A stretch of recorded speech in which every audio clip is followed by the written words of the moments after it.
The psychology behind why we sabotage our own progress. For a long time, I couldn't understand why I kept getting in my own way.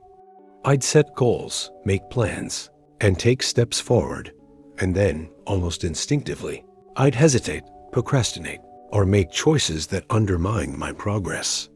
Over time, I realized that self-sabotage isn't random. It's deeply psychological, rooted in fear, identity, and past conditioning.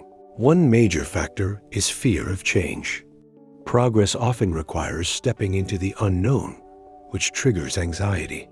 Even when a goal promises growth or improvement, the uncertainty it brings can feel threatening.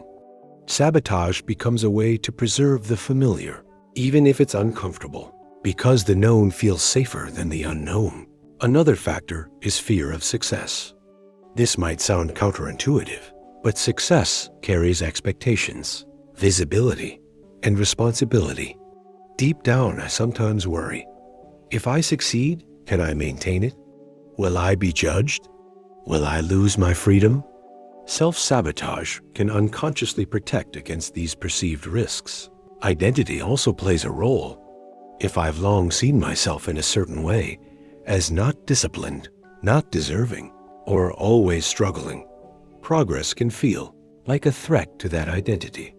My mind may create behaviors that reinforce old beliefs, keeping me aligned with what feels familiar, even if it limits growth. Finally, unresolved emotional patterns contribute.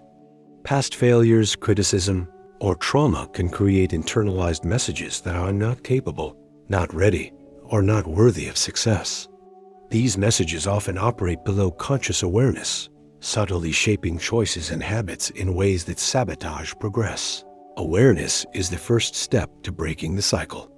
By noticing patterns, exploring underlying fears, and consciously choosing alignment with goals rather than old habits, self-sabotage loses its power. Pairing awareness with small, intentional actions builds confidence, rewires identity, and makes progress sustainable. Self-sabotage is rarely random. It is a psychological defense mechanism protecting against fear, identity threat, or unresolved patterns. Understanding why it happens allows us to step forward with awareness, break old cycles, and move toward growth with clarity, courage, and intentionality.